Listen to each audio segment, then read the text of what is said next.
Hi, this is Anthony Lighthall. Thank you for joining me on this podcast entitled From Dreams to Actions, where we talk about business goals, supporting positive energy, and following your dreams. On today's episode, we're going to talk about the product life cycle. So let's go ahead and get into it here. The product life cycle has 5 different cycles throughout building a product or any type of invention or business. And there are 5 that I'm going to discuss today. And the first one is the development stage. The next one is the introduction stage. Number 3 is growth. The 4th one is maturity. And then the last one is the decline stage.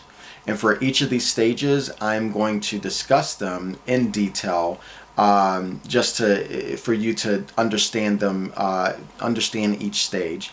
And then also I'm going to use an example that can better relate each stage of the product life cycle. So here we go. The first stage, as I mentioned, is the development stage. So with the development stage, there are a lot of costs associated because you are developing an idea or some type of invention that no one has probably thought about. There's a lot of capital that you're trying to raise, or maybe your own funds for you to develop research and marketing, trial and error, engineering, whatever you need to do to, produce this product. So with the development stage, it's really the brainstorming stage and trying things out during that stage. And the example that I'm going to provide, not just for this stage, but for all the stages, is we're going to go back before streaming, before DVDs, and we're going to talk about VCRs, where we were able to watch movies on cassettes. And I'm going to use the example of the engineering in the process of inventing a VCR. So with this first example of the development stage, using the VCR example, you have to think that back in the 70s when VCRs came out, this was something brand new. It was already a big thing with TVs, that came out back in the day, but now for you to watch what you saw at the movie theater and to actually see it in the comfort of your home, who could think of that? And so, inventors coming, up with this and brainstorming on how you can bring movies to home movies and creating a VCR. So with this example in the development stage, I'm sure there was a lot of a thought process, development with engineering, what can work? Is this something crazy, that we're trying to put together? And also how to build this machine. And investing, like I said, the time, the energy, the capital into something that may not even launch. And so that's the example with this. During the first stage of development is really the brainstorming stage and developing that capital in order to launch this idea or this business. The second stage I wanted to discuss was the introduction stage. So let's say you're past the stage of development, you've tried things out, now it's time to introduce your product. And now you're introducing it into a market. You're still testing things out, but you're actually launching it and introducing it as product awareness for people, for consumption. The marketing is still high at this stage because now you're introducing something that no one has ever thought of. Still using the example of a VCR where it's like, what is this thing? Is it working? Sometimes your first product or invention is not the greatest. And maybe you're producing it for a lower cost of money, but trying to get a lot of feedback because you are still in the introduction stage. And, you really want to build awareness around this product, around your idea, and really get a lot of buy-in during this time, and appeal to the masses of the audience. Also, with the pricing, it could definitely be high pricing because you want to kind of offset all of that money that you raise for capital or that you put in, during the development stage. But honestly, the pricing could also be kind of low cost, because it's a low cost to entry where you really want people to just kind of try out your product as well during this stage. And a lot of your investing could be from you, but also now, since you're launching and you're introducing this product, it can start coming from investors, raising capitals, lenders. This is when a lot of businesses ask for loans, and they have a very detailed business plan for that loan, for the bank or whoever they're getting this capital from during the introduction stage. The next part of the product cycle is growth. So now you're past the introduction. People know your idea. They don't think you're crazy. They may think you're half crazy, but now it's growing. And so a lot of people are gravitating towards this product. It's something new. It's exciting. And, you start to get into this market. And during this growth stage, the pricing can definitely remain high, because now during growth, other people are catching on and competition is starting to enter in. So you want to make sure that you're not priced out of the market. You want to price it at a certain price point, because you have a certain target market or audience that you are selling to, and you want to make sure that your product is continuing to grow and get seen. The product demand and also profits are starting to increase, because you want to start to market more to a larger audience. You're definitely growing. You want to expand. You're testing things out still, and funding at this stage is still through lenders. But now, since you're growing and you're getting capital, or revenue I should say, you can start paying back those loans. But now you can start to reinvest that money back into this product and back into your business for better marketing, better pricing, better product, better manufacturing, better materials, etc. So now the ball is definitely starting to move, and you're starting to kind of see the fruits of your labor around this time.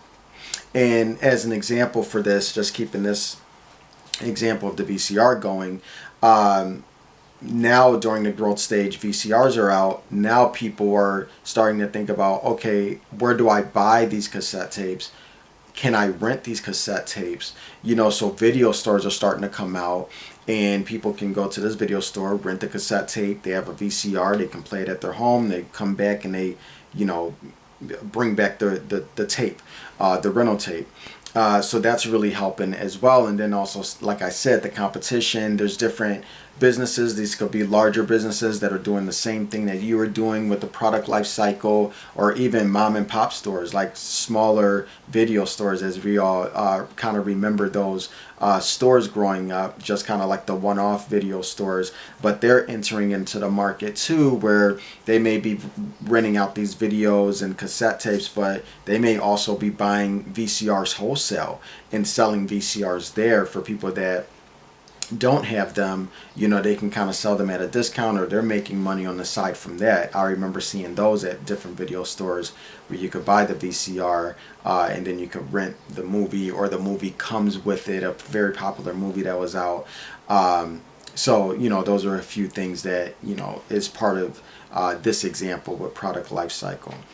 So number 4, you're at the maturity stage. So now during this stage, people are knowing who you are.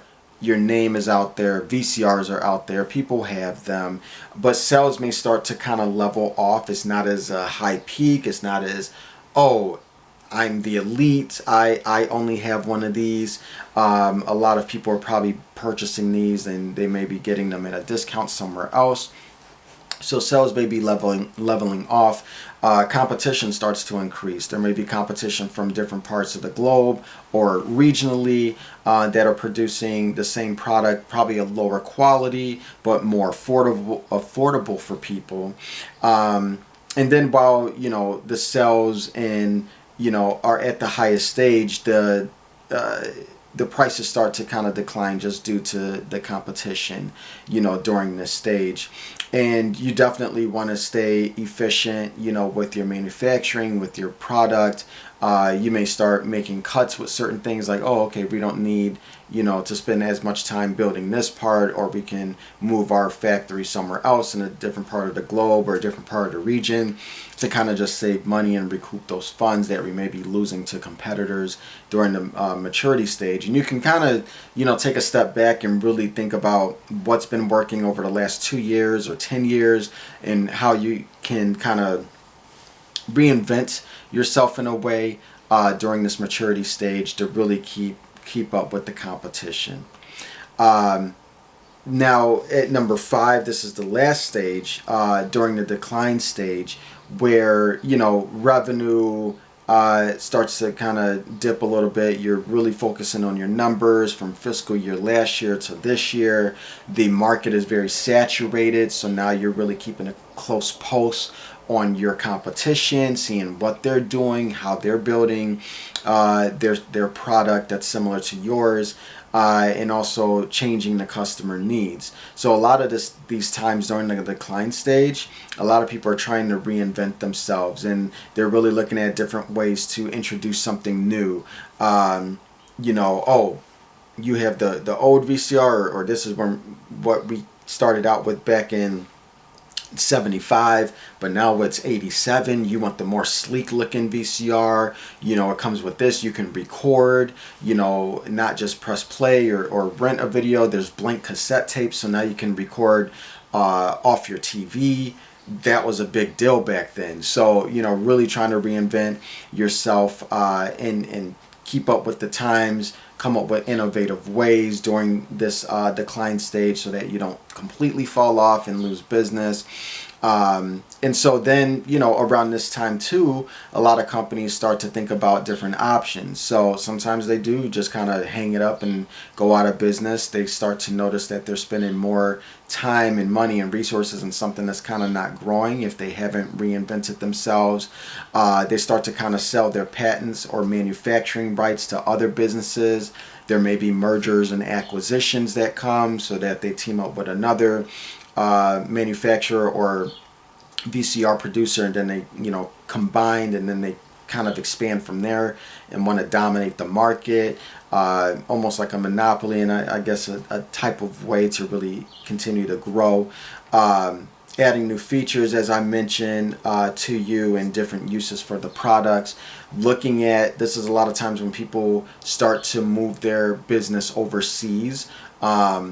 The manufacturing part overseas, maybe the cost of labor is cheaper, cost of living may be cheaper in a different location in the US or wherever region you're at.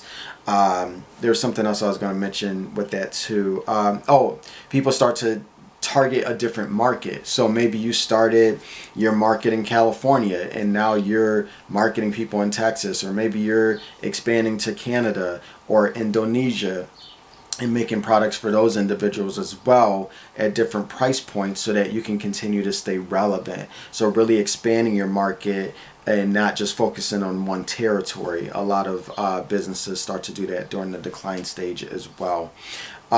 So just continuing on and kind of wrapping up with the example of the VCR, you know, during this time, you know, after VCRs were obsolete during a time, now we had DVDs coming out. It was the same concept. So DVDs coming out, product life cycle, renting DVDs at the video store, purchasing DVDs. Before DVDs, there were Laserdisc, and then DVDs. DVDs took off a little bit more or better than Laserdisc did.